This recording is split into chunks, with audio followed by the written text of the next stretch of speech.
Yo, what's up, family? Before we start the video, please give a like, subscribe, and share to any and everyone that you can. Just read out there a little bit more. With that being said, let's get right into the video. Boston Celtics basketball is finally back tonight versus the Chicago Bulls, so I just wanted to take a look at some offensive plays that had the offense rolling versus the Wizards. So let's get into the film. All right, how y'all doing? I hope y'all doing good. If you're new here, welcome. If you're not, make sure you take your shoes off before you come to the house. And this play right here, or this action, is just another way the Celtics can get mismatches. Of course, we see the low angle pick and roll a lot where they get the mismatch for the screener a lot of times. We either have Jaylen Brown or Jason Tatum up here and somebody here with a weak defender, and they screen for that guy and they get the mismatch this way. But here, we got Tatum and Porzingis in some action right here. So we got Porzingis coming around Tatum, and then we got this pin down screen here by Tatum. Porzingis is going to come off this way away from Alex Sarr, so the Celtics can take advantage of the Tatum-Alex Sarr matchup that has been working this season. Even though Alex Sarr is a good defender in the paint and projects to be a good all-around defender, he's just not enough to check Tatum.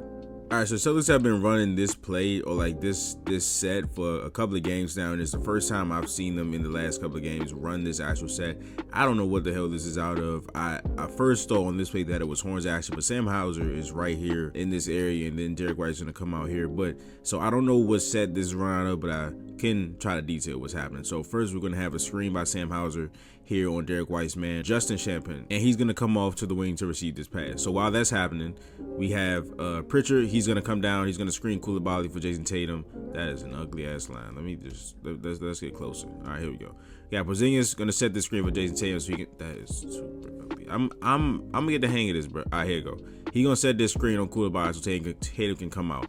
Then we're gonna have like a semblance of ram action. Now, in the second example of this set, it actually looks like ram action. So we're gonna have PP screen right there. He comes out, and the ram action would be right here. We would have Pritchard screening Valanciunas for Kornet to come out and set the ball screen, but Pritchard just ends up like getting in the way a little bit. Doesn't really screen him, but we still got a screen. And then look how much attention Tatum draw. Bub Carrington off of Sam Hauser. We draw Champagne off of Derek White. These are premium shooters. The Celtics just take advantage of human instinct on the basketball court. When you see a guy like Jason Tatum drive to the basket, everybody is gonna have eyes on him. They're gonna converge no matter how good the shooters are, and it just aids to how the Celtics play. All right, so this is part two of the action right here. We have some of the same setup. They just don't do the Sam Hauser screening for Derek White part. They just have him up here because time is ticking. So they just give it to Derek White. The screen again by Payton Pritchard so Tatum can come out.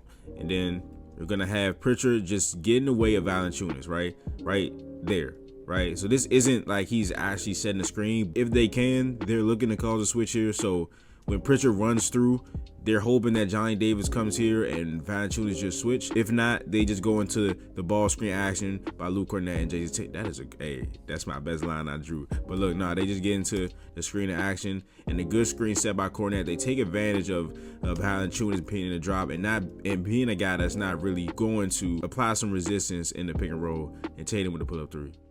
And here we got the famous Spain action. Of course, you're going to have the ball screen and the back screen set on the ball screener's man. So you're going to have this ball screen by Kornet, then a back screen by Sam Hauser. Luke Kornet's going to dive to the rim. And what this creates is so much pressure on this tag man here. So if this screen is set very well, Valanciunas will have no chance to get back to Luke Kornet. That means this man right here, who's this tag man, he has to either decide to give up this corner three to Payton Pritchard or come over here to stop this roll. And the Celtics almost always make the right decision. So of course you got the ball screen, then you got the ball. I don't know what the hell Jordan Poole's doing, but Sam Hauser screens two birds with one stone. And of course you have the 2-on-1, the number advantage that the Celtics always talk about. This one leads to a foul. All right, so we just have a simple pin down. Kristaps Porzingis setting it for Payton Pritchard, and it's just crazy how much offense the Celtics can run out of this and what things they can run out of this. This could be if Carrington tries to shoot this gap or gets over, tries to cheat on the top side of the screen, Payton Pritchard can just fall back here, and this can become a flare screen. And then when he catches it, this could obviously be Kristaps Porzingis popping and shooting at three.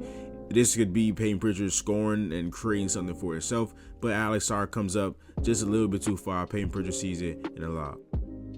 All right, so here we have chin action. Chin action is a set out of Princeton offense that is named after a type of cut. A chin cut is a cut to the basket off of a back screen on the wing. So usually this play starts with the ball starting on one wing, getting swung over to the other wing. And of course, right here you have the back screen by Jrue Holiday set on Coulibaly. This play is either two options, right? The first option is, of course, this back screen is good enough that you get an easy layup. The second one is that the screen is good enough that these guys switch it, and now Tatum or Jaylen Brown has easy post-up position right here. This player in the corner will usually lift up so this guy that's in the post can have as much space as he needs. And as Jrue Holiday sets the screen, Jordan Poole obviously doesn't want to switch this, but his knees and wants are going to stop Jason Tatum, and he gets a layup.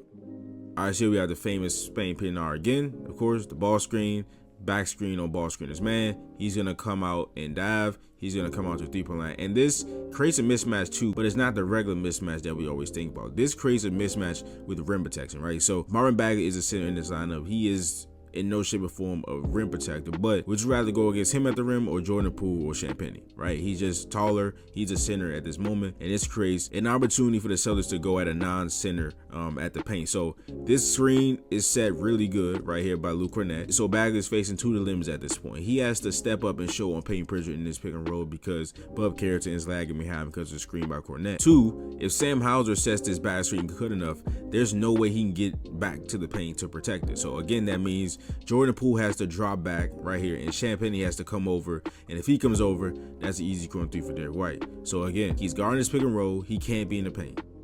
And then he gets back screen. So now, again, like you said, you got Jordan Poole in the hole. You got Champagnie coming over.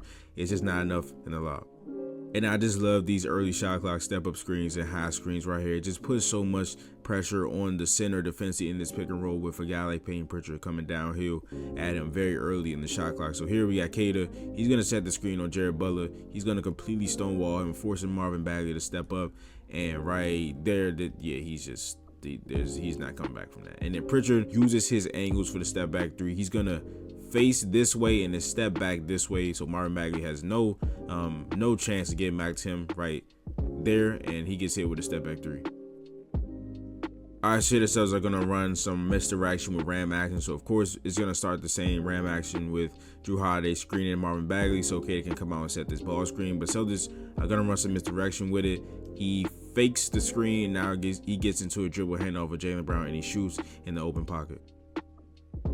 And this is one of the mismatch plays I was talking about in the first clip where the Celtics will have somebody at the top of the key with the ball, and whoever has the worst defender on them, they come to the free throw line, they just screen for this player at the top, which is usually Jaylen Brown or Jason Tatum. So Payton Pritchard has Jared Butler on him. He's the worst defender on the court by far right now, and Payton Pritchard's gonna come out and set this screen for Jaylen Brown. They're gonna get this switch, and Jaylen Brown's gonna get a bucket on him at the end of the third.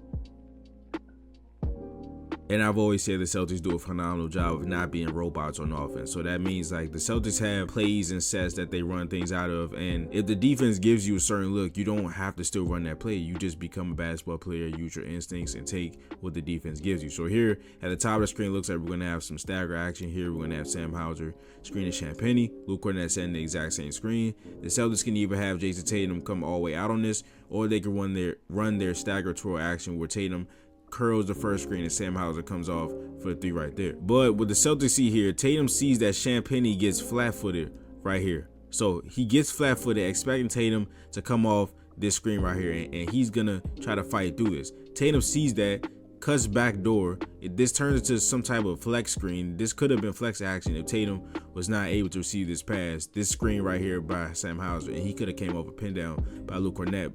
But Sam Hauser does a nice job when he recognizes Tatum come back door, still getting a piece of Champagnie, and we get a layup.